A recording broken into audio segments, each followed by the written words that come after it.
Hey guys, it's Girl Got Game. Welcome to England Exchange. We got some awesome guitar and drums going on to welcome us into the new series that we're going to start from Hanako Games.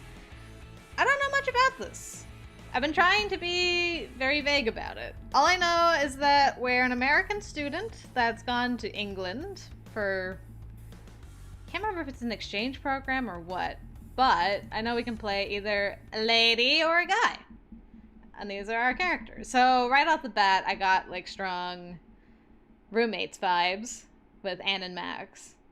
Because I think it's the same kind of principle of same setting, same characters, and most of the dating options are interchangeable, except for like one on either side.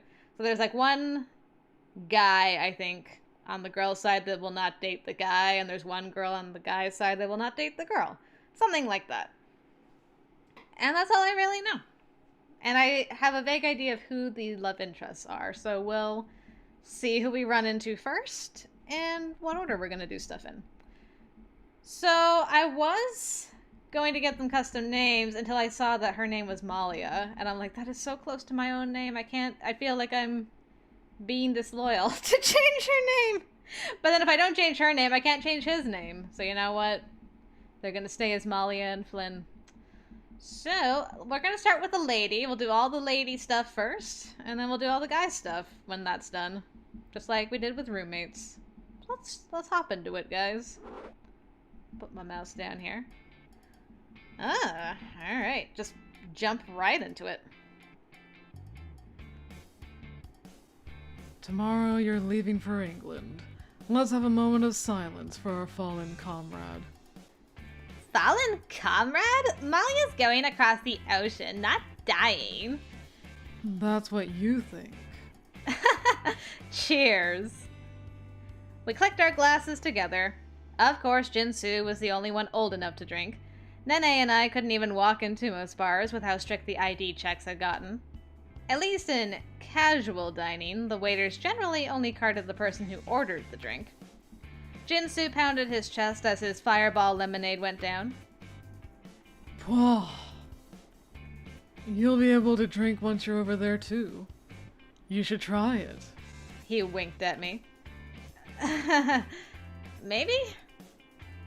I have tasted one or two things in my life, but since I'm not supposed to be drinking at all, I've definitely never been drunk. I don't know if getting smashed at bars is the kind of adventure I want. So what adventure do you want? I smiled my non-alcoholic, non-fiery lemonade around. I swirled. I smiled? I smiled my lemonade around in my glass. Yes, I did. To be honest, I hadn't thought about it that much. In the rush to pack and get all my documents in order after New Year's, I had been able to ignore what all the preparation was for. I made the decision to travel abroad to England for a semester on impulse, the spur of the moment. Okay. It sounded like fun, that was all. I didn't know what I wanted to do with my life. I felt like I barely knew who I was, to be honest. The idea to take a semester abroad wasn't a new one. It was an almost cliché tactic for broadening one's horizons. But I really did want to discover myself. Even more than that, I wanted to change myself. I knew that sometimes I could be far too shy. I'd never had a serious romantic relationship, never been kissed beyond a tiny little peck. I couldn't approach strangers, even just ask for directions. And when it came to pressure, I don't know, caved. That's so like you. You're spending half a year of your life on this trip. Shouldn't you have a goal in mind? Not everyone has to have a goal. They can just go with the flow. And end up like you? No, she's better than that. The two glared at each other, their year-long rivalry coming to a boil. Guys, please. Oh, speaking of goals, when are you gonna get yourself a boyfriend? Oh, here we go again. I don't need one. I have my whole life to figure out. I don't have time to waste on some dumb boy. Or girl. Right, or girl, whichever. I don't need someone else to make my life complete. But it would be nice, wouldn't it? Maybe. If the right person comes along. Until then, I've got other things to do. No, no, no, you can't just wait. You've got to go out there and find him. You don't even get the guys in front of you a chance. Or girls. Or girls. Well, I don't have to explain myself to you. I turned my head as Nene fumed. Don't you do that to me! Whoa, whoa. It's her last day in the States, and I want her to live to reach the airport. I just can't wait to watch her eat her words. She sat back in her chair and Jinsu grinned at me. It's the perfect time to experiment anyway. You're there for a whole semester, and then you're gone. So, you know, if it turns out you don't like girls, you'll never have to see her again. No lingering awkwardness. I know you're going to look for adventure, but other people are the best adventure you'll ever get. So why not? What's the worst that can happen? Well, now that you've said that... Thanks, Jinsu. What was the worst that could happen? Getting arrested, then deported, and banned from entering England ever again, probably. But even then, at least it would be a clean break. No matter how big New York City was, you always seemed to run into exactly who you least wanted to see. But in England? Not to mention, they have some really nice accents. She's already blushing just thinking about it. Maybe. Okay? How's that? I'll give you a maybe. Nene and Jinsu high-fived, and I wondered how long they'd been planning this attack. Be sure to tell me everything about him. Or her. Or her. Poor Nene. Jinsu is so committed to, like, it could be a woman, though. Far too soon, the night ended. I rode the subway back to the Bronx and went home. The last time I would be home for nearly half a year. Waking up at 6 was tomorrow. 8 hours of flying was tomorrow. England was tomorrow.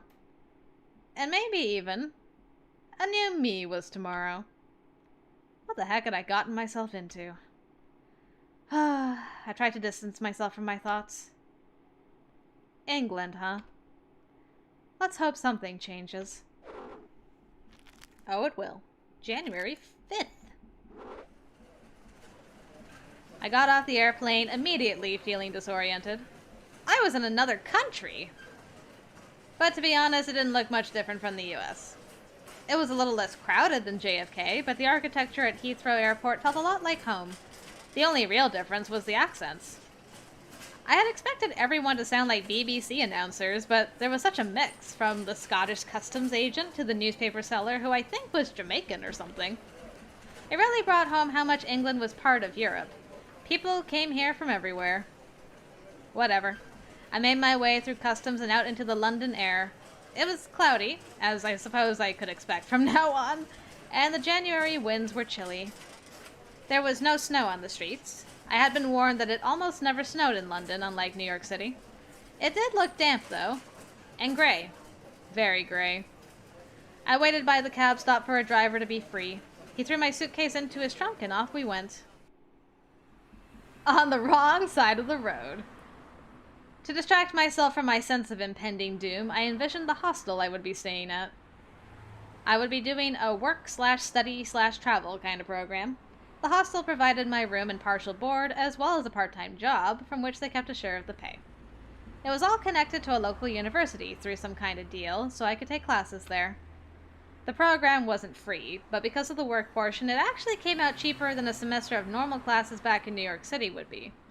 As long as I didn't flunk out and get sent home, my parents would be happy. It was a cramped, quiet ride through the streets. It didn't take long until we were surrounded by tall, older-looking buildings made of stone. Different styles of architecture mingled with one another, highly modernized buildings next to grandiose structures that looked like they had housed nobility in their better days. Hordes of Londoners with grim expressions pushed their way through the streets. I had heard the British were more polite and well-mannered than us, less likely to show their emotions, more intelligent. Better in every way, basically. But London just looked like a slightly prettier New York. America, as I knew it, mostly came from the English only a few hundred years ago. Surely the cultural differences weren't that big a deal. They wouldn't think of me as just a dumb American, would they? Before I could ponder this too much, the cab came to a sudden halt. The cab driver got out and grabbed my bags, but not before pointing to a machine on the back of the seat in front of me to run my cards through. I swiped one. Uh-oh. The one. The one? Find the one here at this hostel. What? Maybe that car doesn't work here. Trying to quell my rising panic, I grabbed another card and ran it through. Oh. You've got to be kidding me! I didn't have any other cards. The cabbie was standing outside the hostel with my bags, tapping a foot impatiently. I crawled out of the car and dug through my carry-on. Trembling, I held out 4 $20 bills. American bills. What? I can't accept foreign currency. I'm sorry, but my cards aren't working. Did you not tell your bank you were going out of the country? Is that something you have to do? You stupid Americans! You...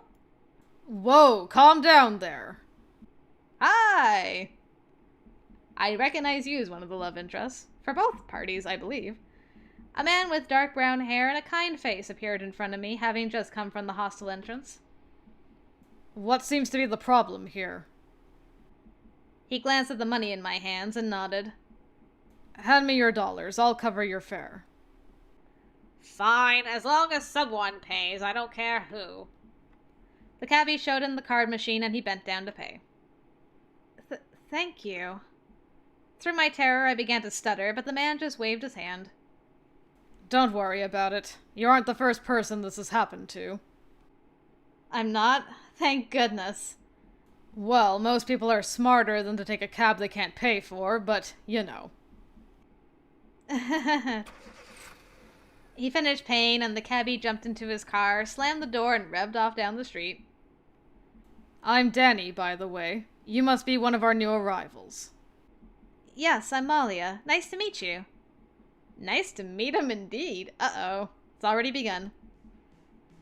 Ah, Danny. Okay. Nice music. I'll grab your bags. Why don't you come in? I can show you around. Thanks.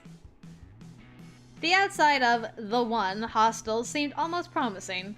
It was a medium-sized, 2-floor building, and the small yard leading up to the front door was fairly well maintained. Danny hoisted my suitcase and pushed through the front door of my new home. I followed behind him. Welcome home. The front room was a small kind of entryway with 2 doors leading out on either side of me and a staircase leading out of sight.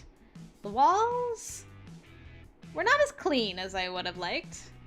A small desk sat next to the doorway where Danny quickly set my suitcase and reached for some paperwork. Let's see. Malia. Here you are. Looks like you've been assigned to work as a maid. All the rest of your board and lodging seems to be sorted. Well, I'll give you a quick run-through of the house rules, shall I? There are 7 of us at the moment who board here regularly, and a couple of extra rooms for overnights and short-term lets, but they're not often used. So with you here, there will be 8 of us in total. Provided James hasn't hidden someone in the attic like in that old novel. He laughed, but I stared at him, confused. Just laugh. I feel like I know that reference, but I'm not sure. What to do? I don't think just laugh is a good one. You know what? Let's be straight up and honest and be like, what novel? What novel? Which old novel are you talking about? What? The one with, you know, the governess and the... Oh, are you referencing, Jane Eyre? Maybe. Maybe it's that one? Yeah. Okay. Good. I knew that reference from somewhere. Jane Eyre? Probably. Sorry, literature was never my specialist subject. Anyways, we have a kitchen and cafeteria, there's communal food in the fridge, and sometimes people make meals that others can share and we eat together. I don't think anyone announces it though, so you've got to come in on time. Just aim for whenever Ashley's not at work. She loves to cook for us. The living room is shared space. We all work together to keep things neat and tidy as well, so clean up after yourself. Don't leave stuff laying about. Quiet time after 10 o'clock also. Most of us are students, and we need our sleep to keep up with classes. To be honest, I don't actually know what all the others are here for. There's some girl who I see in the halls sometimes. I haven't even officially met her, but I've not seen her at uni. Don't know what she's doing. Anyways, Peggy and I especially need quiet after hours. No loud music and all that. Not that I guess you'll be staying up too late, considering what your work schedule will likely be like. You'll be able to set most things yourself, however. What classes you take, what you do with your spare time, extra work shifts to pick up, who you befriend. You get to do whatever you want. But be careful, too. That means you can't blame anyone else if things don't go the way you want them to. He was starting to sound like a parent lecturing their child on the first day of college, but I bit my tongue. Before he could continue, a rather scruffy man came in through the front door behind me. You good, man? Yep. Coffee stains. At least, I hope they were coffee stains, dotted his shirt, and I swear there were breadcrumbs in the corner of his mouth. He looked from me to Danny, nodded, and started climbing the stairs up. That's James. He doesn't like having much to do with us, to be honest, so give him his space. Try not to get on his bad side. I don't think James is dateable. I nodded. So, what is there to do for fun around here? Anything in particular I should see or do? He put a hand to his chin. Well, what do you want to do? What do you want to get out of this trip here? You can study hard and get ahead, or you can go out partying every night and get trashed. We'll remember, but unless you add us on social media, no one back home will know. We won't be able to tag you in pictures. Good thing I stayed far away from that sort of thing. I guess you could check out the stereotypical landmarks, the monument and the Eye and Big Ben and all that, but I'd recommend just wandering around the city. With a day travel card, you can go wherever you like. London's crammed full of sights most tourists miss because they're too busy trying to make the Queen's Guards laugh. Oh, I have a soccer team here that I run with the school. You can come to tryouts and see if that's a thing you want to do. Soccer tryouts? I mean, I never really did sports that much at home. They weren't much my style, but maybe now is a good time to change that. It would definitely mean I'd get more time hanging out with Danny. Suddenly, there was a distant, dull thudding noise, then the door to my right flew open. Oh, here comes Angelo. Hey! A short, sullen young man entered the room and stood there staring at me. Who are you? This is your new partner, Malia. You'll be working together, remember? Oh, you. Angelo is one of our maids. I'm not a maid, I'm a housekeeper. Look, it's not normal for me to be doing this kind of work. It was a misunderstanding, capisce? They thought my name was Angela, not Angelo, so they assigned me as if I were a woman. Surely the assignments were random. England wasn't medieval. There was no reason why only women should work in housekeeping. Was this kid really old enough to be employed in this kind of program? He looked like he might still be in high school. And seemed to think like a high school boy, too. Well, it's nice to meet you. I held out my hand for him to shake, and he looked at it as if it were dirty. Great. Looking forward to you, Angelo. Finally, he touched my hand, but only for a moment, and let go without giving it a shake. Here's hoping we get along, right? He glared at me and continued to the next room. Don't mind Angelo. He's got a bit of a temper, and maybe a bit of a bleeding heart, but he's a good guy deep down. And try not to take his views too personally. He's had a strange upbringing. I think being here will be good for him. Isn't he a little young to be around here? Young? No, he's 19. 19? Seriously? I was surprised too. He has a baby face. Don't mention to him that you thought he was so young, though. He'll get offended. He likes to be manly, that one. Anyways, you probably want to see your room now, don't you? All the rooms are upstairs. That door Angelo just went into is the kitchen and dining room area. He just came out of the living room area.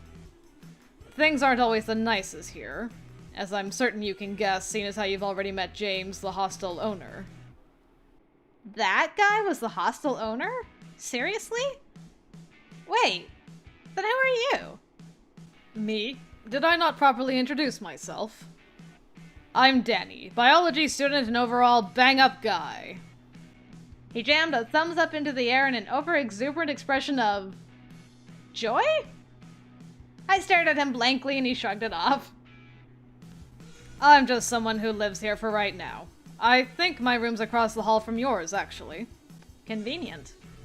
What is that picture in the background? We headed up the rickety, creaking staircase and into a long and narrow hallway. Doors lined the hall on either side, and I could already hear some obnoxiously loud foreign music thrumming through a wall. I couldn't quite make out the words, but I thought they might be French. Danny noticed my confused look. What? That's Mark. You'll probably meet him eventually. He's cute. Cute?